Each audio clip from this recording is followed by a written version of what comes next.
Hello, everyone. I'm thrilled to be participating in the very first Open and Out Summit for EMEA. As the enterprise sponsor of the Open and Out Network, I'm delighted to see the O&O ERG is starting conversations in EMEA. Today, you're joining a growing network of more than 1,600 LGBTQ members and allies in more than 40 J&J chapters around the world.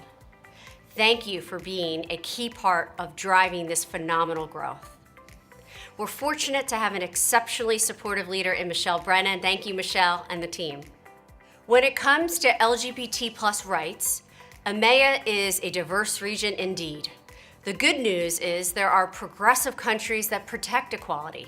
And at the same time, there are countries where being out and identified is still a matter of concern for personal safety.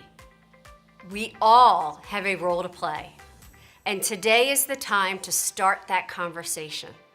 It's also a day to celebrate successes and address issues wherever diversity inclusion is not yet fully part of our lives. So please be present and engaged today.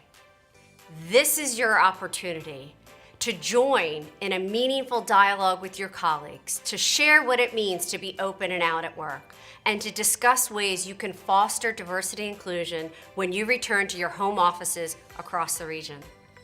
I applaud your ambition, aspiration, and courage in bringing these conversations to the forefront.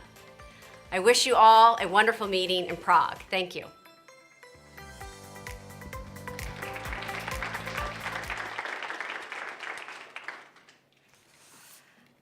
Okay, hello everyone. I have either the privilege or the incredibly daunting experience, whichever way you want to look at it, of both following Ashley and presenting our next keynote speaker, Danny Jacobson.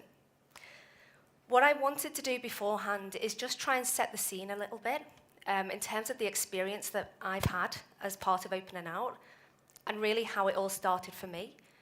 And much of that was very much working with Danny.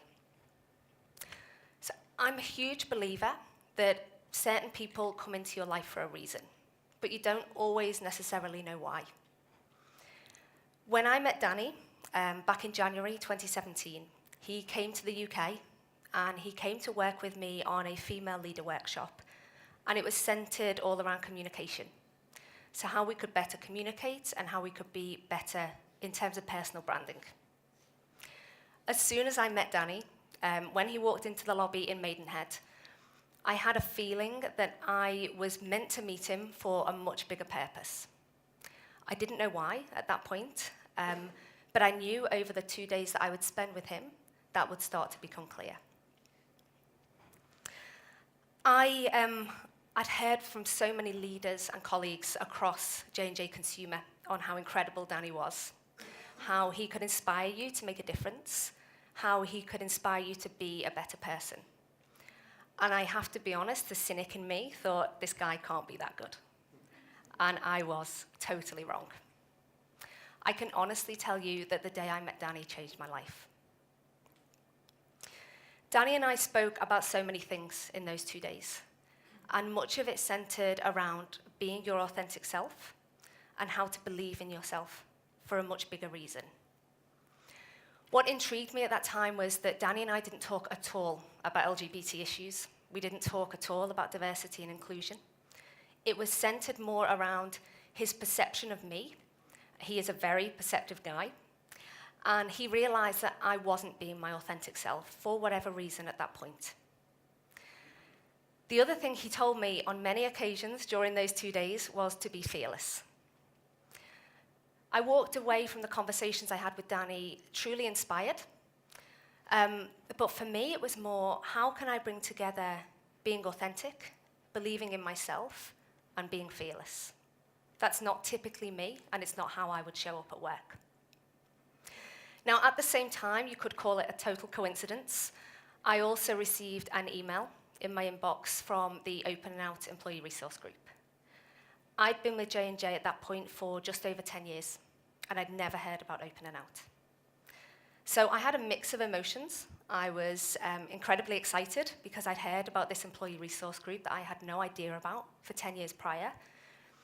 But also, I was quite sad that, as Steve said earlier, in EMEA, I don't think we really knew much about it. And I think that from an EMEA perspective, we could have done so much more earlier on. Now, at that point, I had a choice. I could either let the email go, or I could do something about it.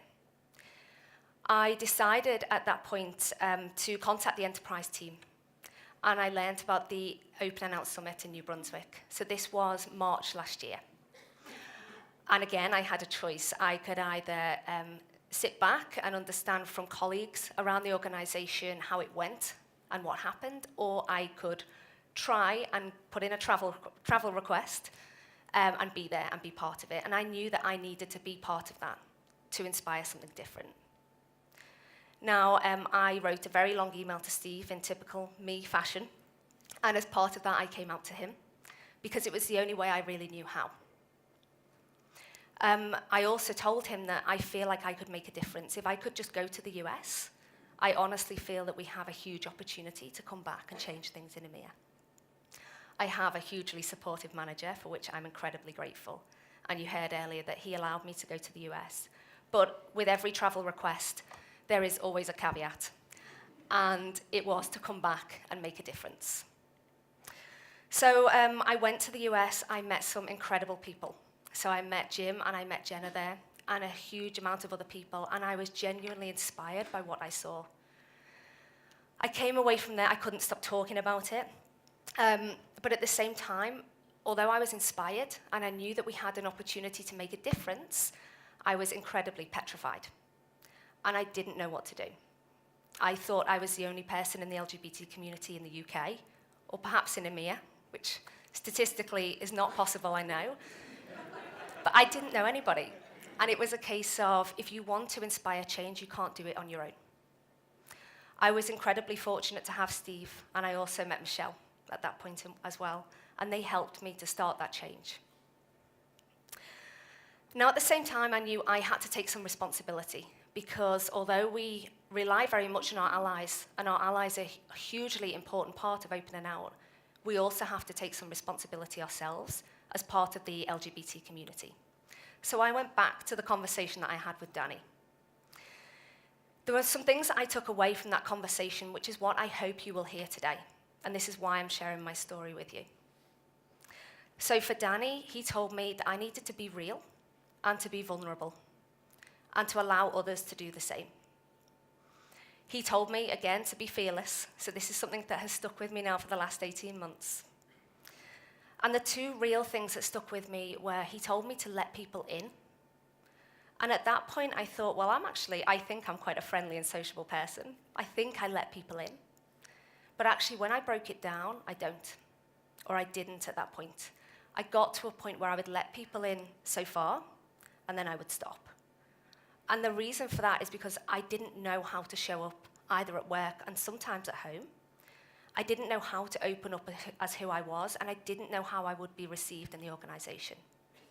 So whether that was from a friendship perspective, from a colleague, or from a career development point of view, I had a huge fear that if I showed people who I really was, that would be it for me and J&J. The other thing he taught me is that I have a voice.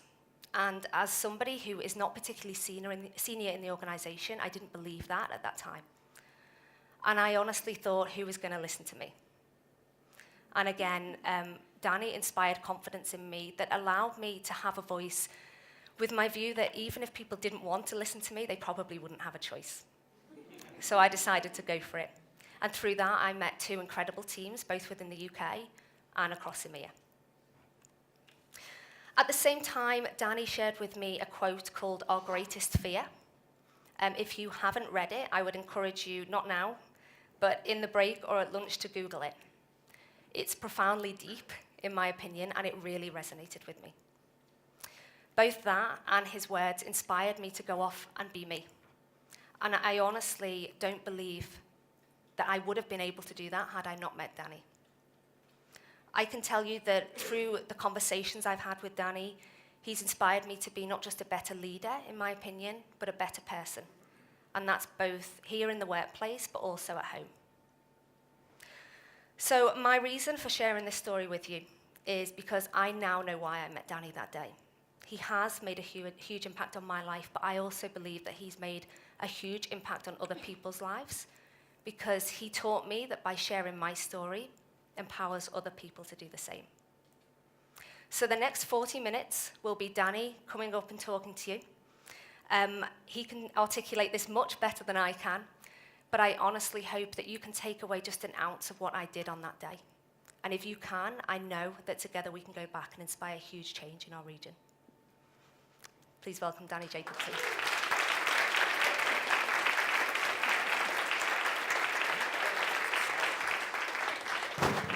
Oh, thank you.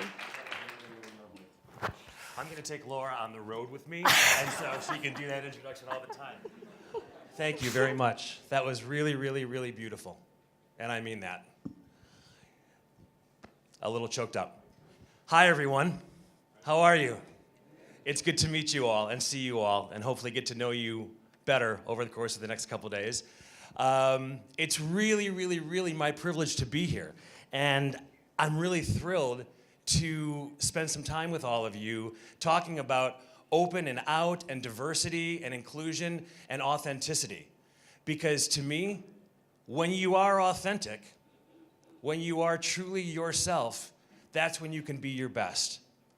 And when you're fearless, as I would say to Laura, about showing who you are to other people, then you get more from them. Because it's not that chess game anymore. I'm only going to go this far as to what Laura said. And then this person's only going to go this far. But when you have that opportunity to really say to yourself, I'm going to show this person all of who I am. And I've known Michelle, I'll put this on the table straight away. I've known Michelle for 16 years. And I'll tell you a story about Michelle and I later. But yeah, my coming out story to Michelle was very funny. But anyhow, what I wanted to say was, listen, I don't know who the straight people in this room are. I don't know who the gay people in this room are. It doesn't matter to me. But what matters to me most is the fact that I can stand here for the first time. I've had my company for 17 years. I started my company 17 years ago. And I can say honestly that for the first time, in all the organizations that I work with, J&J, Coke, IBM, Sony, a number of pharma companies, this is the first opportunity to stand here as a business owner, as a consultant, and as a gay man in front of a room full of 50 to 70 people. So I thank you for the opportunity. I applaud you, and congratulate yourselves real quick. Thank you for all this. So I'll give you a little background on my business. 17 years, and I've had 16-ish, 17, if not all of them, having the opportunity to work with J&J. J&J was one of my very first clients, and it was the opportunity to come on in and work with folks on communication and presentation and how to really be an effective storyteller and how to really know how to brand yourself and teach people how to treat you. Because I'm a firm believer, if you take nothing away from the next couple of minutes that we spend together, every single day we have the opportunity to teach people how to treat us. But we have to know what we're teaching them. And if we don't know what we're teaching them, then we'll get categorized as something. And that speaks to what I'll get to in a little bit. I started my company, like I said, I live in Los Angeles, born and raised in Chicago in the Midwest, and spent a lot of time in New York as well. My background is in the entertainment business. My background is, if you're familiar, I did a Broadway show called Joseph and the Amazing Technicolor Dreamcoat, if you've ever heard of that. And I spent a lot of the time in my life growing up performing.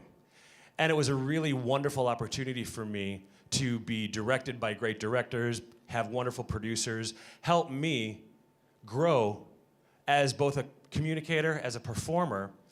And I recognized that all of a sudden, as I came off the Broadway show and I fell into New York, and I found myself on a soap opera in New York for 3 years, that I really loved working with people and helping people recognize what they can be, what they can achieve, how to bring out the best in themselves. And so I thought, I want to really start producing and directing for television and film.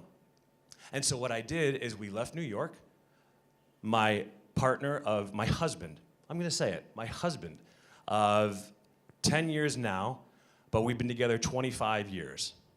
And we left New York and went out to LA, and I went into the entertainment business out there and proudly fell into the opportunity to produce a film for Showtime, if you're familiar with Showtime or HBO in California. So I produced this lovely documentary about this little boy who was born 100 days early. And it was a real challenge because he was born under a pound. He was born 375 grams. It was really, really a tough challenge. But the journey of that really helped me recognize how to be a more effective storyteller and how to challenge people respectfully when they had opposing views or opposing ideas and say, can we tell the story this way? Can we get this point across? And I say this with true humility that once the film came out, we ended up winning 13 Best Documentary Awards, and then Showtime and HBO started vying for it, and it went on to Showtime. And we were humbly, again, submitted for 8 Emmy Awards. It was at that point that I recognized, hey, you know what? This is going to be the new journey of my life. This is going to be the new journey of my career. And a buddy of mine called me out of the blue, and he said, are you familiar, and I don't want to disclose the company, but I bet you could guess it, are you familiar with the famous razor blade company? And I said, yeah, I probably used their products this morning. And he said, do you know from business theater? And I said, I know from business, and I know from theater, but what do you mean business theater? He said, well, a lot of these companies around the world, they'll launch a product. They'll bring something to market, the sales and marketing team, et cetera, and they'll bring a lot of people together to kind of create the bells and whistles and excitement to go and sell a bazillion of these said widgets. I said, okay. He said, would you mind directing this to help get the message across from all the executives? I said, sure.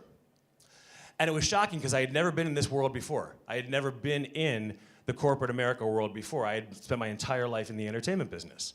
And so what happened was I went on in, and they brought in keynote speakers for this event. They were launching the Mach 2 razor blade, if all the gentlemen in the room know. Now it's like Mach 10, but it was Mach 2 in the day, right? So that was a big deal to have 2 blades. And so what happened was, they brought in Colin Powell. Are you familiar with Colin Powell? Okay. Are you familiar with a group called Stomp? It's a percussion group? Okay.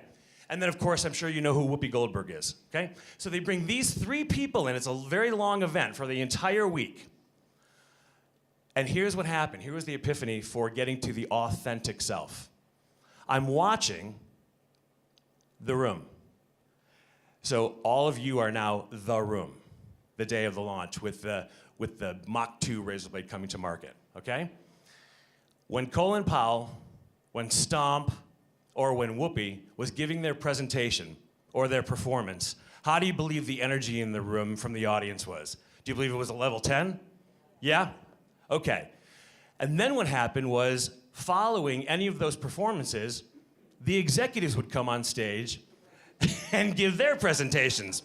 I see some laughing and some nodding. Now, with all due respect, I'm throwing this out there. Where do you believe the energy went in the room when they started giving their presentation? Okay. How low did it go? It was this. It was this to me. So I put the microphone down. What I saw was this. I'm in the back of the room, okay? So what I saw was this. And I thought, are they all asleep? Right? No, but what happened was they were on the BlackBerry had just come out. So everyone was on their BlackBerry. And I thought, and the energy went down to here. And the executives were up there with their red laser, right, on their PowerPoint slides, talking, in this rather monotone type of voice, in this rather kind of going all over the place, not really sure what the intention was, a lot of over-speaking going on in the room. And I thought to myself, that's such a bummer. That's such a bummer. Because, the microphone's not okay, sorry. I guess it's the WebEx. Such a bummer because what happened was they lost the audience because they weren't being an effective storyteller. They didn't bring the audience in. They didn't know why. Why should you care about this? Why should your involvement be meaningful? What's the value that you bring to this opportunity for us? And it wasn't really inclusive. And I thought to myself, okay, and I'm going to lob this out to make this more of an inclusive conversation for all of us because we can have a good laugh. What was it that you believe when the energy went down to a 2 in the room, when the executives might have been, I shouldn't say executives, all speakers, wrong word, speakers. When the energy went down to a 2, what might they be doing that made the audience disconnect from a communication standpoint, physically or verbally? When you all check out, which I'm sure none of you have ever checked out when you're in a meeting, but if you ever had the opportunity, what makes you check out? What might the speaker be doing that makes you disengage? Anyone? Speaking to slides. Reading the slides. Monotone voice. Hi, my name is Danny Jacobson. I'm going to be talking about communication for the next 45 minutes. I hope you're really excited. I'm thrilled to be here. And oh, I'm gay. Okay? It's like, you know, you have to bring your heart to it. Speaking to slides. Food for thought. Food for thought. If you're looking at slides and you're reading the slides, the audience knows how to read too. So it's okay, you don't have to read them. They get the message. And your job, our job, is to really interpret the message. Those are the facts on the slides. You're the storyteller, so you're supposed to have the point of view. And why is the point of view important? Because that's what engagement is all about. That's what connecting is all about. That's what having that message land effectively. So we have the monotone. We have the speaking to the slides. What else might happen?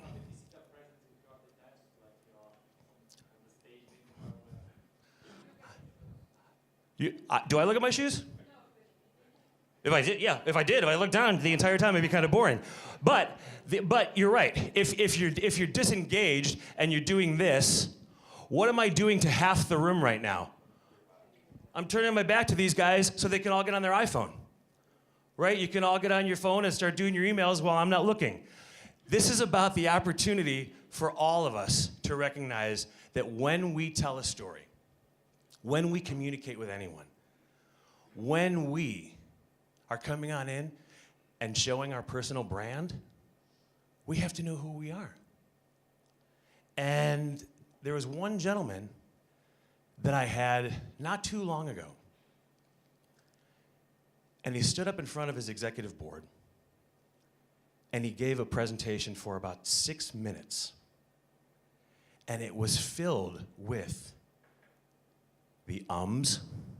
We're all familiar with the ums. Sometimes we even start counting how many ums someone says in their presentation. Correct? We're all human beings here, right? Let's just have an open and out conversation, right?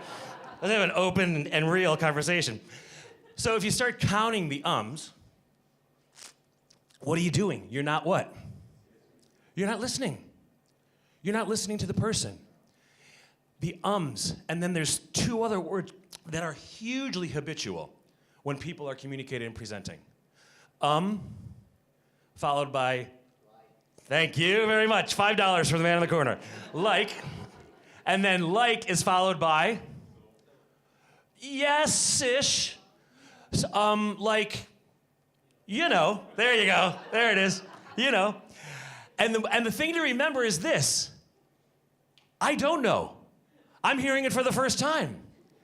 And so if we're habitually saying, like, you know, to an audience, they're not necessarily agreeing because they're hearing it for the first time and you're supposed to be the storyteller. And then this gentleman who gave this presentation for 6 minutes, the sad part about it was this. I watched the room. And what happened in the room, as we all are human beings, we give the person our focus in the beginning. And then if they start going over here, and the ums, and the no's, and the over-speaking, and the red laser that's on the PowerPoint slide, and by the way, if you use a red laser and you're nervous, here's what happens. Can you look at the pie chart? And all of a sudden it's shaking on the pie chart, right? And then inevitably you leave it on and the red dot is on someone's forehead over here in the room. So all these things happen.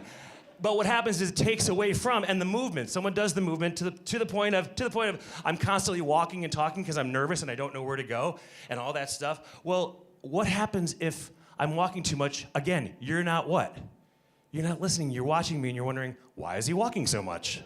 Where did he get those shoes? I wonder what was all that about? So all of a sudden, this gentleman, I watched it go from here to here.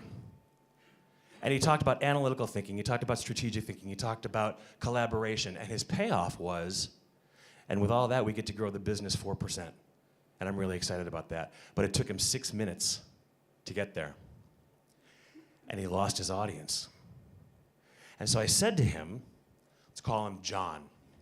I said, hey, John, what did you want your audience to know for sure? And he said, 4% growth. And I said, you know how long it took you to get there? And he said, no. I said, it took you about 6 minutes to get there. And I said, was there a reason for that? And he looked at me, and in all honesty, and this is a senior person, he said, I'm always afraid of being judged. And I didn't move a muscle, because inherently, the people pleaser in me, which is what I grew up being branded in my family, the people pleaser, would have said, oh, no. You're okay. And I didn't. In that moment, I didn't. I said, what are you afraid of? And he said, I'm afraid that they're going to find out that I might be a fraud. Honest to God.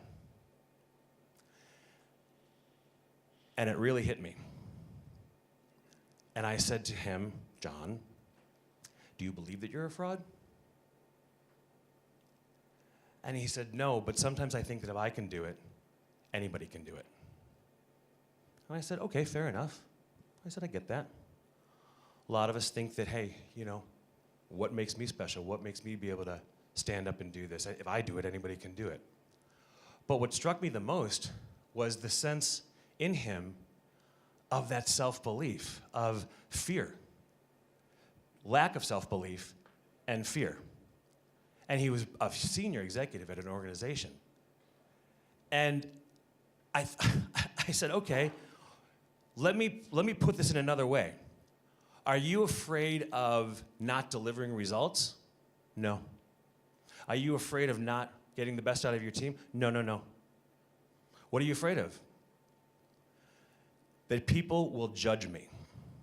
That people will judge me and they won't like who I am. And it really gave me pause for thought, because having my business for 17 years, the journey for me personally, coming out, was not necessarily the most difficult, but it certainly wasn't the easiest either. And I said to him, I said, listen, when you know who you are and you don't apologize for being in the room,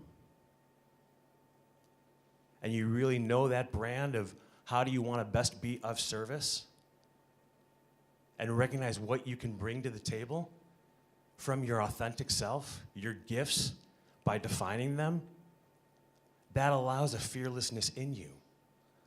That allows you to be able to say, here I am, warts and all.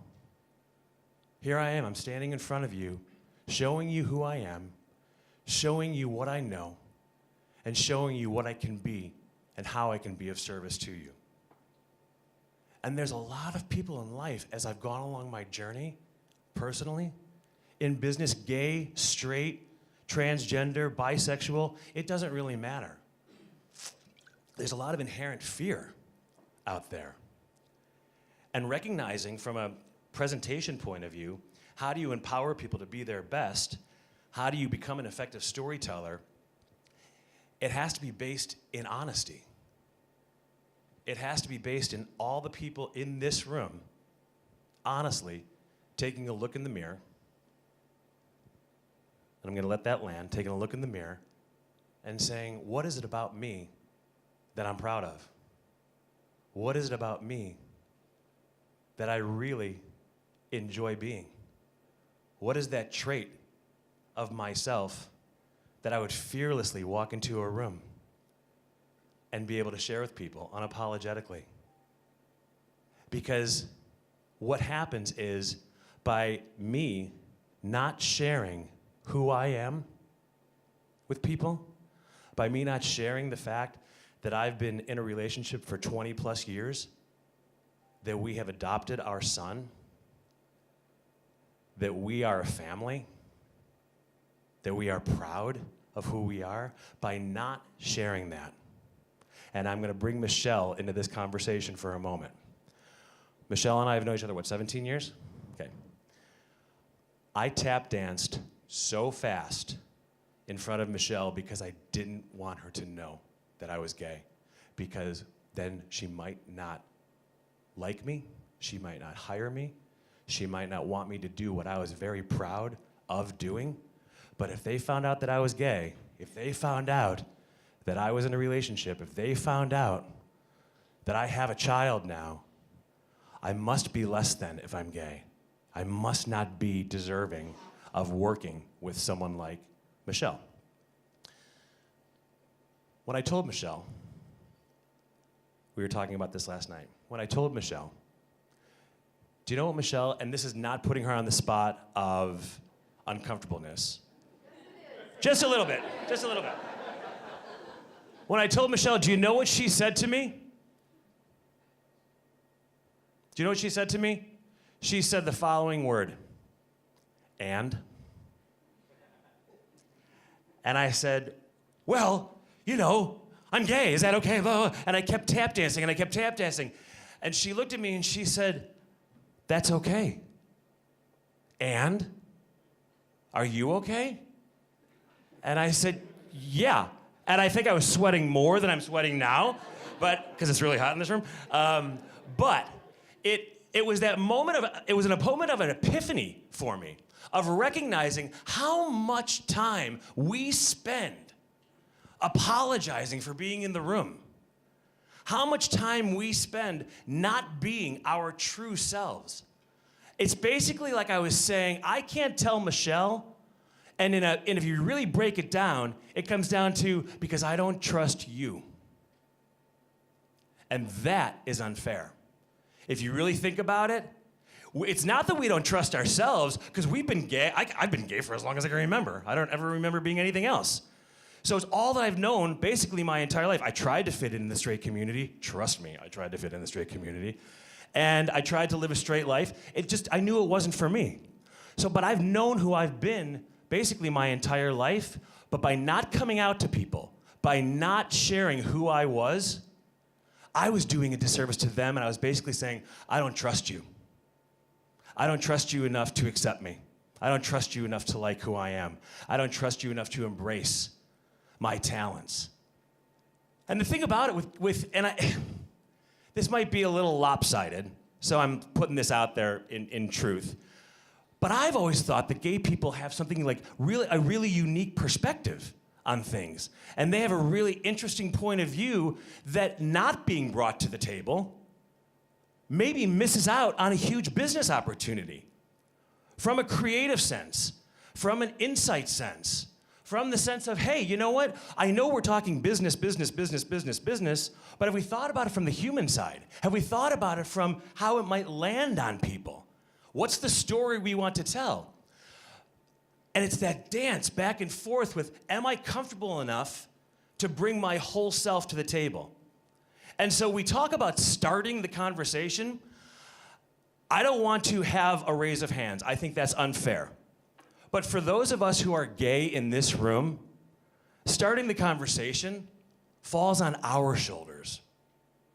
And I mean that with tremendous respect. It falls on our shoulders in the sense of, here's the conversation that I want to start with you. I want you to know who I am. I want you to know what I can bring to the table. I want you to know my point of view. And I want you to know that I really, really, really am proud of the person I am. Not proud of necessarily being gay. To me, I've always been gay. So it's as normal as someone saying, I've always had blue eyes. There's no real differentiation for me. But it's that sense of saying, this is who I am and what I can bring. This is what I can offer. And I would bet that sometimes some of us in this room have held ourselves back because of that. Is that a fair assessment? Okay. All right. Piece of advice. None of us are going to outlive this thing called life. The beauty of this is the fact that every single day, we get to show people what kind of people we are. And for our straight allies in the room, it's not necessarily about what your duty is. It's not about saying, well, what's my role in this open and out and LGBT community? It's about us probably starting the conversation with you, and you having the confidence, having the wherewithal, having the leadership to role model what that support, and I really want to clarify, support not in the sense of, oh, I support the gay community. It's support. I support a human being. I support a human being in who they are. I support a human being in what they do. And you know what? I'm really proud this person's on my team. Because without this person, we wouldn't have been able to do this. We wouldn't have been able to accomplish this. So it's not an us and them. It's really not an us and them. That makes me so frustrated because it's not about being gay and it's not about being straight. It's about being a human being. We're human beings. We're spiritual beings having human experience. We're all spiritual beings having a human experience right now. So why not recognize what we can bring out in each other with respect, with confidence? Now, if I go back to my career in the sense of confidence, in the sense of communication, there's habits that people have when they're communicating that trip them up, that make them recognize, that make them maybe not as effective in their communication style as they could be, which is a spiral into, oh my God, I just kind of want to tell you that maybe I'm kind of like gay and just I hope that you really like me and oh my God, I want to go sit down. No, that's not what it's about at all. It's about knowing your message. It's about knowing your brand. Those 2 or 3 words. What are those 2 or 3 words that when you walk out of the room, you want people to say, hey, that person is this. And do you have that consistency of character? As a leader, are you consistent in your character? As an individual, are you consistent in your character? Because we really do teach people how to treat us on a regular basis. But we have to know what we're teaching them. And so, full transparency, my 3 words, I think you can see that I have a lot of energy. So I know I'm energetic, I'm very perceptive, and I'm very empowering to people / truthful. And if those are the 3 words that I can bring to every situation I'm in, fearlessly and unapologetically, and the comma is the fact that I'm a gay man, that's what I need to be consistent on.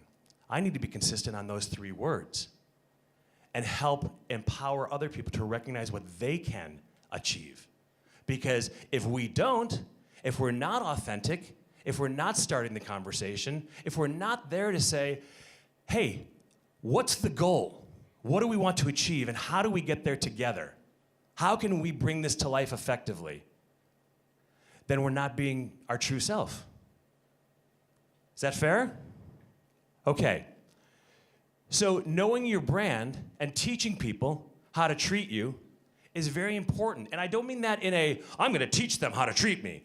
I mean an honest sense of, we teach people how to treat us. You get what you give. So here's an example. And I'll make it a straight example for the sake of conversation today. Let's say Laura and I were dating, okay? Probably will never happen, but let's just say Laura and I were dating. And we have been together for 3 years.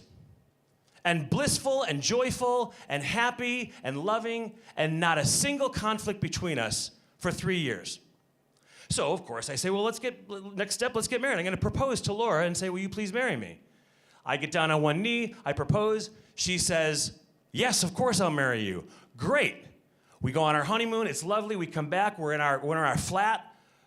First month into being married, I come into the kitchen. She's drinking a cup of coffee, reading the paper, or a cup of tea, reading the paper. And I say, Laura, a new restaurant down the block. Really, really fantastic new restaurant. I'm really excited. And there's this new movie tonight. Let's go see this new movie. It's going to be a great weekend. I can't wait. She looks up from the newspaper for the first time ever, and she looks at me and says, Danny, can you shut up?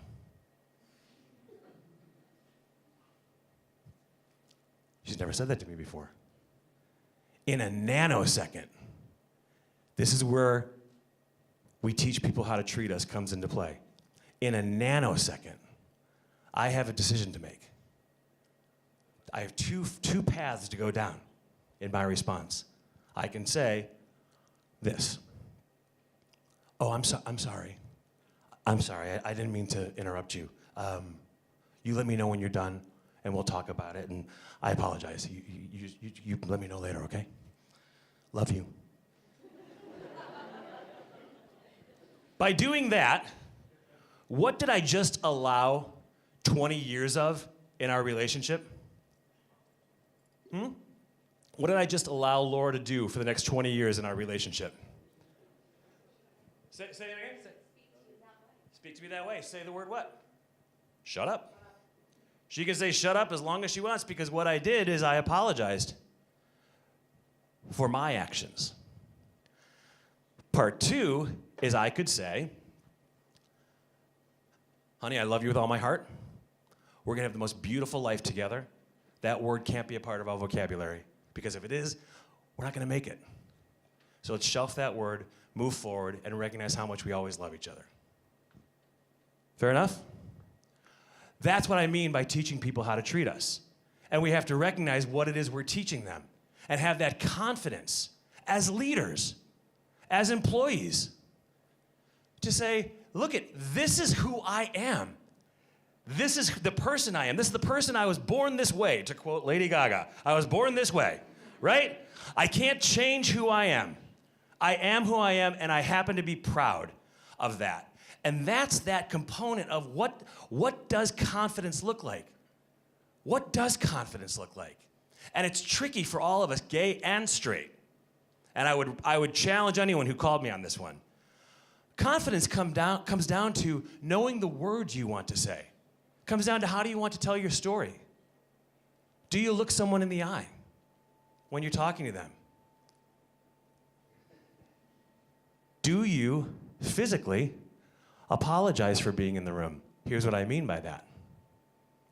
I can assess who the most senior leader is in a room in about 15 seconds by not knowing anything of the people in the room.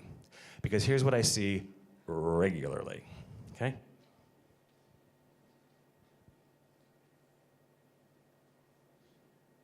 Oh, hi, it's good to see you. Is it okay? Sorry, I keep forgetting the way. It's the aspect of the word just. If you can take the word just out of your vocabulary for 1 week in both verbal and written communications, take the word just out of your vocabulary for 1 week and watch how it changes you physiologically, okay? Because here's what I see again. Hi, I just wanted to see if you had 5 minutes. I just wanted to see if we could talk to you about this. I just wanted to know if you had any time to come to our meeting. I just wanted to see. And all of a sudden, I can tell in 1 second who the most important person in the room is. Because that person in the room who is confident in their skin is saying, yeah, sure, I'm here. And they have great power of stillness. And they look the person in the eye. And they let their yes mean yes. And they let their no mean no. They don't overspeak it. Have you ever been in a room with someone who's overspeaking a slide? Yeah? And are you thinking to yourself, why do they keep doing this? I got it on the first time around. Why do they keep talking about this? Why do you think people overspeak? Question. Why do you think people overspeak in presentation or communication? What are they looking for when they're communicating to an audience? Validation. Validation in what way? Physically, validation. What do you get? The head nod. Thank you very much. The head nod. the smile. Like Michelle's the best. She's the best person having an audience because she sits there, she smiles in the front row, and she gives you all the invisible hugs in the entire world that you could ever want, right? It's fantastic. I love our friendship. And part about it is that sense of when you are over speaking, what you're looking for is that validation. So you get the head nod.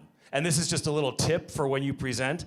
When you get the head nod, inherently, psychologically, you say, oh, that person gave me the head nod. They like me. I'm going to give my entire presentation to that person over there because they gave me the head nod.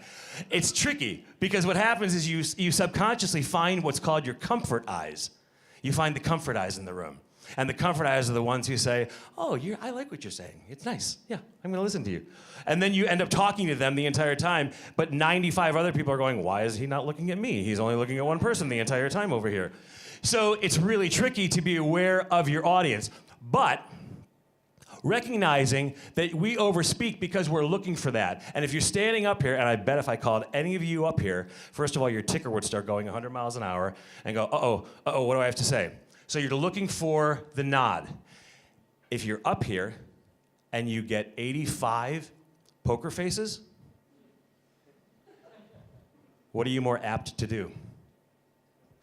I'm going to keep talking about this, and I'm going to keep going and going and going until you get it, right? There's that overspeak until you finally get some kind of a head nod. And that recognition of that self in that moment of, why am I doing this? I don't need to do this. If I know my story, if I know my brand, if I know how I really want to communicate who I am and know how I want to communicate what I know, then the job is truth. The job is looking at someone and saying, here's my point of view, unapologetically. What do you think? Can we align on the goal? And that's hard. And I might be speaking more to the gay community in this room right now for a moment. But my message to everyone in this room who is gay,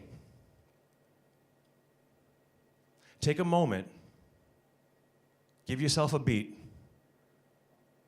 and think about what it is that you bring to this world on a daily basis, not because of what you do, but because of the man, woman, transgender person that you are.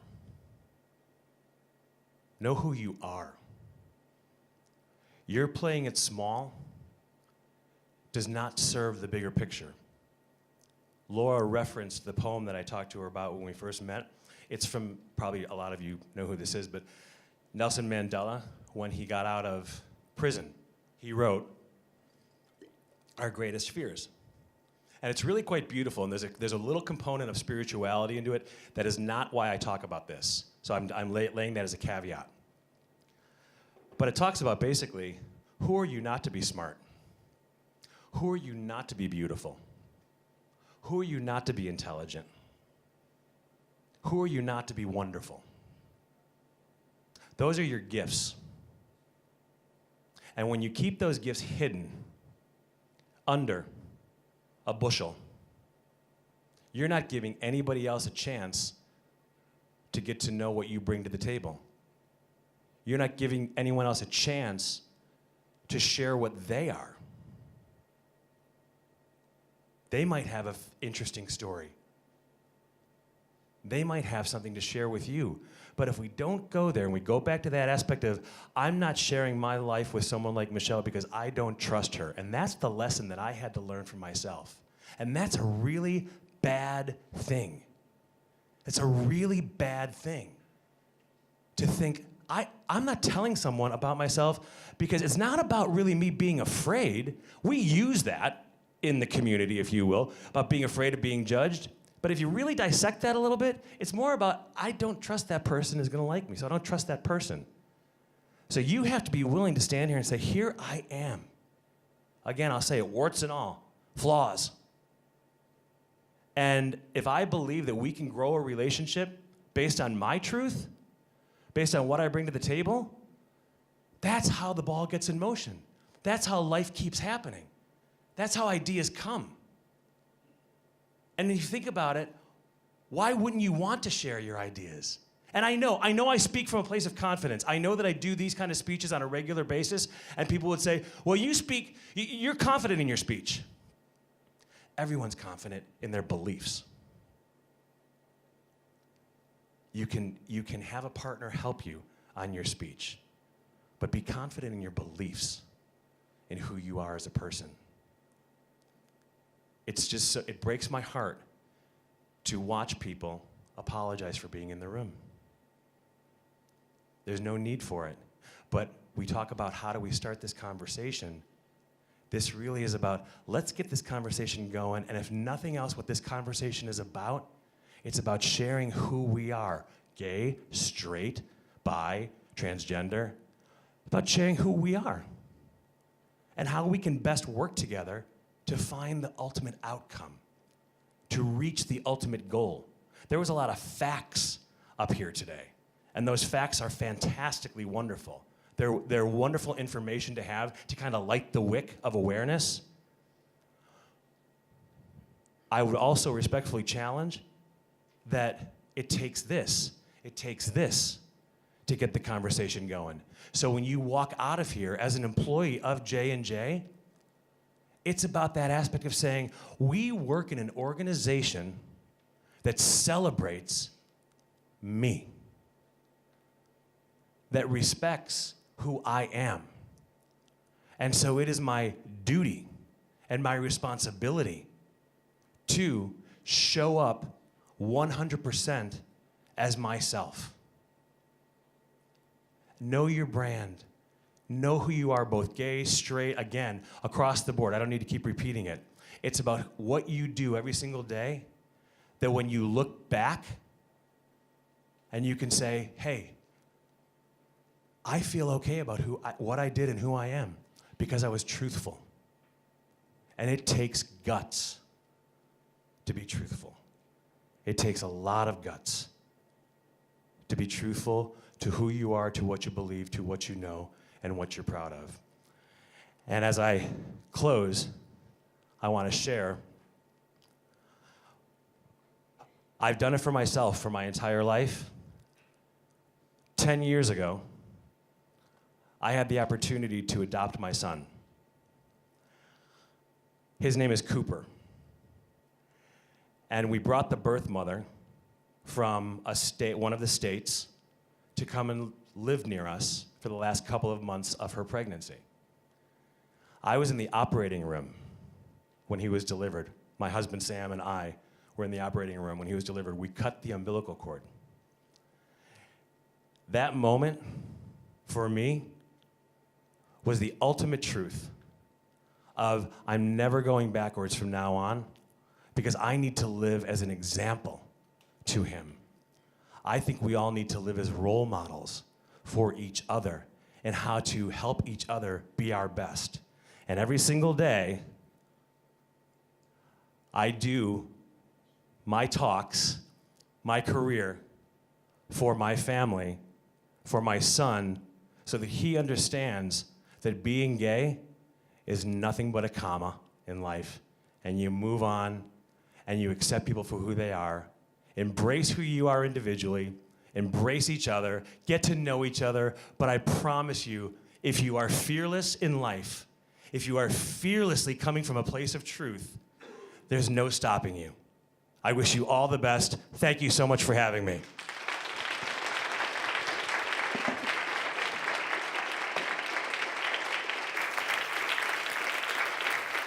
Cheers, Danny. Thanks so much, mate.